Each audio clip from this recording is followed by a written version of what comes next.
Ladies and gentlemen, boys and girls, welcome into the 143. We're here with episode 183 under review. Nick, how are we doing today? We're doing good. All-Star Weekend is officially over, and we are officially in the midst of the break, so we are halfway through the MLB season. Yeah, just finished the All-Star game. Me and Nick are coming fresh off of watching it, and what a doozy. Actually started off as a really boring game, looked like a blowout for the NL. AL kind of clawed back, and we'll just start us off. Stat of the week brought to you by our sponsor, Andrews Logistics. The first ever swing off in All-Star game history happened tonight, where it was tied after the ninth inning, and instead of just ending in a tie, which they have done before, which is the lamest thing ever, they implemented this thing called a swing off. They get 3 players on the AL, 3 players on the NL. They each get 3 swings. The most home runs wins it. Congrats to the NL for taking home the win tonight, as Kyle Schwarber just came up and hit 3 bombs with 3 swings, and then Aranda from the Rays for the AL just obviously did nothing. But the swing off, I really like that idea. I think it's perfect for the All-Star game. My only correction would be it needs to be the top 3 home run hitters in the AL and the top 3 home run hitters on the NL to actually make this competitive, because Aaron Boone clearly didn't want to put our best guys out there for some reason. He had Judge, Cal Raleigh, Caminero, like just guys like that on the bench. But other than that, I thought it was a great All-Star game and a great way to end it. Yeah, it was a good, definitely better than ending in a tie. Like, I don't know what that garbage is. Like, we're not playing soccer out there. No, we're not. Good on them to, come up with a way. And it's a cool way, too, rather than just playing another inning. Yeah. Because also with the way pitchers. they use – I was going to say, with the way they use the pitchers in the All-Star game, you're not going to have guys if you go more than 9 innings. So, they kind of found a perfect way to get it done. But just maybe choose some better hitters if you're Aaron Boone. But, that's neither here nor there. Nope. Player of the week, I don't know this kid's name. Or nobody does. He's just a legend. He is. Made a name for himself. As he robbed a home run in the Home Run Derby Challenge on Monday night from Junior Caminero. I say robbed a home run. They ended up counting it, but he stole it. One of the ball shaggers went out there, went over the wall in left field and snagged one and brought it back. Had to be a pretty electric feeling. I can't even lie for that kid. Just a cool moment because that kind of blew up on Twitter a little bit. Didn't really take anything away because, like I said, they gave it to him anyway, even though he didn't even hit a home run, because I didn't see that ball go over the fence. No, the ball didn't go over the fence. I saw it come back to the field of play, but pretty cool moment there just to, hey, go out there and catch everything. That's what they tell him, and that's what he did. Look, when are you ever going to have an opportunity to rob a professional baseball player of a home run? Probably never. On a professional field, in front of millions of people on TV. Look, if you get that chance, you take it. So I completely support the kid. I think for the most part, America supports the kid because it didn't hurt the home run at all. They gave it to him. It's just a really funny moment. They gave it to him anyway. It was just kind of sick to be like, oh, nice, that kid robbed that one. The guy in the lead, big dumper, Cal Raleigh, the guy who won it all, said he paid the kid off. I mean, it was just a joke to everyone. We're all just having fun out there. So that's a moment that kid's going to have for the rest of his life. I honestly am jealous. I wish that could have been me. That's so cool. That's just a cool moment to have forever. Honestly, out of the All-Star Week thing, that was probably the coolest moment to come out of it. But, yeah, I think all in all, All-Star Week went off really well for the MLB. I really think they helped themselves a lot with the swing off at the end of the All-Star game. And honestly, like the All-Star game, just the American League kind of coming back, Brent Rooker hitting a bomb, just made the game a lot more exciting. I wish there were less player interviews during the game, but this is neither here nor there. And we're not here to critique the All-Star game. We're here to talk about just baseball in general. Yeah, they love miking people up, but that's beside the point. Also, just a lot to say about the announcers at Fox, but nothing that me and Nick haven't said before. They're very biased, clearly, when certain teams and players come to the plate or are announced.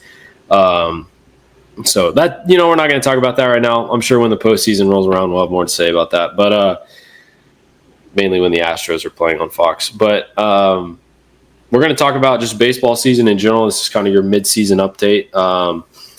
Just how the league is looking right now. I think just something that needs to be mentioned off the bat is that the Detroit Tigers are indeed the best team in baseball right now with the best record. I don't think anybody saw this coming. They had a ton of all-stars out there tonight.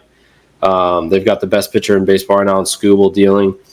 In terms of the all-star night, Skubal allowed 2 runs. Their other pitcher, Mize, allowed 1 run, and then their hitters went 0 for 11. So the Tigers did not show up in the game itself.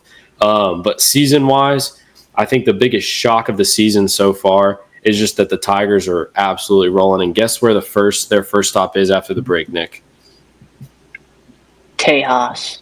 It's here in Texas. Yeah. So that stinks for us. But credit to them and what they've done. And AJ Hinch, I don't hate the Tigers at all. So 59 games at the All-Star break. Obviously, they were 11 and a half ahead of Minnesota. The AL Central had kind of for a while been just it was the worst division in baseball for a little bit. But seeing the Tigers pull out, what they did last year, obviously everyone saw it maybe as a building block to get them to where they are today, but I don't think anyone thought they would come out and be the best team in the American League halfway through the season. I think that definitely surprised everyone, but they had the pieces to do it. Obviously, they had a million all-stars tonight, so good for them. Even though they stunk in the game and they were a little, didn't contribute to helping us win, but that's neither here nor there. Yeah, it was just disappointing because there were so many of them, and I just remember there being 7 Rangers to start the game in 2023, and we all contributed a little bit for the most part. So I just think you can do your part if you have that many guys in there. But yeah, again, that doesn't really matter. American League Toronto East, sneaking in at number 1. I don't think a lot of people saw that one. I think a lot of people had them at 3rd. I think that's who I had it. Yeah, absolutely. Maybe. I did not think they thought it was going to be Yankees, Boston, then Toronto, but Toronto coming in and showing everybody what's up. The East is close between the top 4 teams. The Yankees were in firm control of first for a long time this season and have kind of fallen off a little bit. By falling off, I meant they lost their first place in their 2 games back. But I think, honestly, even though Toronto's first and Yankees are second, Boston right now, they're on a 10-game win streak, kind of out of nowhere. They are at 3rd, but they are climbing. They've got 1 game behind the Yankees and 3 games out of first. Right now, people are really either overreacting or, just reacting to the fact that they've won 10 straight. Boston looks really hot right now. Obviously, baseball is a game of streaks, and they're riding a 10-game win streak. So and the Rays are not far behind, so it's going to be interesting what happens in the AL East this year. I don't think Toronto maintains the top spot. I will be surprised if they win the division. But Boston, obviously, recently, what was kind of a big story there was trading away Rafael Devers, and they seem to have not skipped a beat on that one. Like Joseph said, 10-game win streak puts them back in contention for the division. 3 games back first, 1 game behind the Yankees. So, they're here in it, and I don't think it's going to be Toronto that hangs on to it. But maybe they can string together a good second half. You never know. They're the only team not in America, so I'd prefer them not to. Because they're in the American League, but they're not an American team. So the AL West, we'll just briefly mention the Astros are in first right now, and it looks like, honestly, that they're probably not going to lose that first spot. No one's catching up to them, unfortunately. Yeah, I don't see the Mariners catching up to them. I certainly don't see the Rangers catching up to them. So, obviously, as Rangers fans, our only hope is the wild card. That's the only And that's a huge, like, look, we're 3.5 games out of the wild card. Obviously, there's a lot of ball left to be played. The Rangers have been better recently. We are probably going to be fighting with Seattle for that wild card spot. So, got to start playing better ball. That's all we got to say. We're down but not out is the thing. For how bad we've been playing to be only one game below 500, with the way our pitching's been, if our hitting can continue to be hot, you never know. Just got to, like, Boston strung together, obviously 10-game win streak is a lot to ask, but just string together a few wins and get hot, and bang, you're right back in it. Yeah, so that's what we're hoping for with the Rangers. I think we have the talent to do it. It's just a question of where will we get it done. We haven't been getting it done at all this season, so we'll see there. The National League East, always tight. I feel like right now you've got Philly and the Mets battling it out at the top of the division. Well above everybody else. Yeah, I will say the Braves are disappointing everybody this year and kind of shocking that they're this bad, but the Braves are 12.5 games out of first. It's very hard to overcome a double-digit, games behind. Very disappointing. Like, we're used to seeing Philly, Atlanta, New York battling it out in the AL East, but the Braves really took a step back. They've just not been playing good at all. They've got a lot of star talent, a lot of star power, but just not living up to it, and seems somewhat familiar. Yeah, it does seem familiar. Obviously, we're not in as bad of a position, but we're pretty close to that. So, just not living up to the potential. That's where we're feeling a little bit similar to Braves fans. Chicago Cubs, they were extremely good. I say extremely good. They were pretty good last season, and then they took that next step up. The addition of Kyle Tucker is paying dividends for them. He's been playing a good brand of baseball over there in Chicago. They took that next step forward, and they are in the lead of the division, and they're fighting it out to be in the lead for the National League. They're sitting behind the Dodgers, but with that being said, they're right there on their heels. So, good for them. Milwaukee's kind of had that hold on the Central for a little bit, but they're right there just below Chicago. So, it'll be a good that'll be a good one to watch between Chicago and Milwaukee for the Central. Yeah, Milwaukee's riding actually a 7-game win streak right now. Believe it or not, obviously Milwaukee's never talked about whatsoever. Even if they could be the best team in baseball right now, I doubt they'd be talked about. I forget. Even though they've won the division a bunch in the last couple years, like they've been pretty solid in the Central. They're just not a big nationally televised, nationally talked about team. They're a great organization. It looks like they've got a 6 stadium. I'd love to go at some point. But yeah, what the Brewers are doing, I think they've kind of gained a lot of ground because the Cubs had a pretty big lead in the division for a while. The lead has been shortened to 1 as of right now. Cardinals, they're not right behind, but they're not out of it. So those are kind of the divisions we like to keep an eye on, just the ones that are like haven't been decided yet. Unlike like the AL Central's pretty much been decided, and the Tigers are going to win that kind of thing. But the NL Central, a lot left to be decided. I think it will end up being between the Cubs and the Brewers, and probably whichever team doesn't win the division will be in a wild card spot, would be my guess, just because this division, they're both pretty good right now. But let's talk about the powerhouse division in the NL. The NL West got the Dodgers. They're the best team in the NL by 1 game over the Cubs, like Nick said. And the crazy thing is, the Padres and the Giants have been playing really well this year too, but it's a tough division to battle in when you've got a team that basically just buys all their players. They don't really grow them in-house or anything. It's kind of like playing against the Yankees where they're spending just $1 billion on their team, just poaching other players from other teams. Stacking their lineup with, just buying players. Yeah, we've talked about it. We don't respect that kind of ball. And but, I mean, it works. If you got a lot of money, just poach players and let the other teams farm up the players for you. But San Diego and San Francisco's been playing good. The battle for California.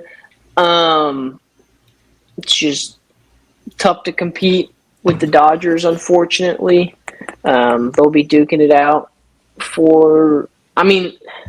you're not that far behind with a bunch of games left, so, who knows, but it's just tough. Dodgers haven't against been the Dodgers. Dodgers and Yankees both, which we see a lot of because they're nationally televised, nationally talked about all the time. Lately, the last couple of weeks have been kind of on a downslope just with their playing. So if there's any time to get them, it's now. Coming off a break with any of these teams, I don't know what's going to happen because now everybody's gotten rest. With some teams, could that hurt them? Some teams, it could probably help them. Yeah, it's kind of that rest versus rust argument. Which one's going to be better?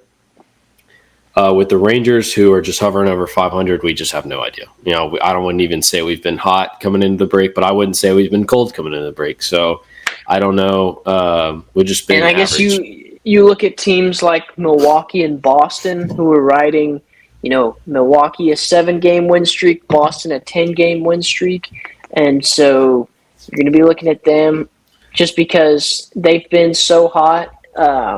You want to see, does that continue, or is the All-Star break and all that rest going to kill the momentum?